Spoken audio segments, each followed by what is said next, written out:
Hello friends, আমি অদিতি চলে এসেছি তোমাদের সাথে একটা নতুন ভিডিও শেয়ার করবো বলে। যে রেড রঙের শাড়িটা আজ পরেছি সেটা লিংক লাগলে বলো, অবশ্যই শেয়ার করে দেবো। আর কোন স্পেশাল অকেশনের জন্য আমি সাজছি তার ভিডিওটা তো তোমরা আমার প্রিভিয়াস ভিডিওতে দেখেই নিয়েছো, আর প্রচুর ভালোবাসা দিয়েছো।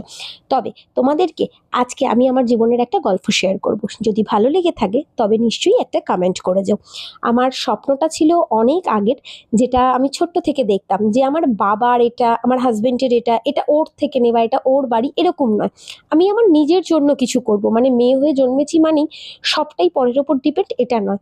আমার নিজের একটা পরিচয় হবে, আমার নিজের জন্য, আমার পরিবারের জন্য আমি কিছু করব। বিয়ের সময় যখন দায়িত্ব হাজবেন্ডরা নেয় ভাত কাপড়ের, তখন আমি মনে মনে একটাই বলেছিলাম, যেন আমি ওর সারা জীবন পাশে থেকে ওর কাঁধে কাঁধ মিলিয়ে সংসারটাকে সামলাতে পারি। সংসার করতে আমি খুব ভালোবাসতাম, তাই সংসারটা খুব গুছিয়ে করারই চেষ্টা করি। তবে 2008-এ যখন আমার বিয়ে হয়েছিল, বয়স ছিল মাত্র 20 বছর। তারপরেই 2009-এর মে মাসে, মানে বিয়ের 1.5 বছরের মাথায় আমাদের ঘর আলো করে এলো আমার বাবি। তবে আমার বাচ্চা খুবই অসুস্থ থাকতো প্রথম দিকটায়, ফলে সেই সময় আমি আমার এমকামটাও কমপ্লিট করতে পারিনি। বাচ্চাকে মানুষ করতেই চেয়েছিলাম খুব ভালোভাবে, আর সেটাই খুব মন দিয়ে করেছিলাম 9টা বছর, এখনো করেই চলেছি। তবে সেই টাইমটা একদমই ঘরে থেকে হাউসওয়াইফ ছিলাম। তারপরে যখন ও একটু বড় হলো, আমি ভাবলাম না, এবার একটা চাকরি করার দরকার। সেই সাপোর্টটা আমাকে প্রশান্ত আর ছেলে অলওয়েজ করেছে। ওরা সাপোর্ট না করলে চাকরি, সংসার একটা মেয়ের পক্ষে সম্ভব হয় না সাপোর্ট ছাড়া। তাই শুরু করলাম আমার চাকরি জীবন। তবে আমি ব্লেসড, যাদের সাথে আমি চাকরি করেছি, আমার কালিগস, আমার যারা আন্ডারে চাকরি করেছি, প্রত্যেকে আমাকে এখনো অবধি টিল খুবই ভালোবাসে। ওদের ভালোবাসা ছাড়া আজকে আমি এতটা দূর এগিয়ে যেতে হয়তো পারতাম না। তবে প্রচুর লোককে আমি আমার জীবনে দেখেছি যারা আপন, প্রচণ্ড কাছের ছিল, বাট খারাপ সময় তাদেরকে পর হয়ে যেতে, প্রচুর কথা শোনাতে।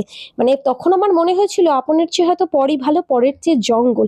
সেই কথাটা যবে থেকে জীবনে বুঝতে পেরেছি, তবে থেকে জীবনে আরও ডেডিকেটেড হয়ে গেছি। কারণ খুব ছোট নাকি একটা চাকরি করতাম, এটা নিয়েও কম লোকে কম কথা শোনায়নি, বাট আমি ডিস্ট্রাক্টেড হইনি, আমি আমার লক্ষ্যে একদম স্থির ছিলাম।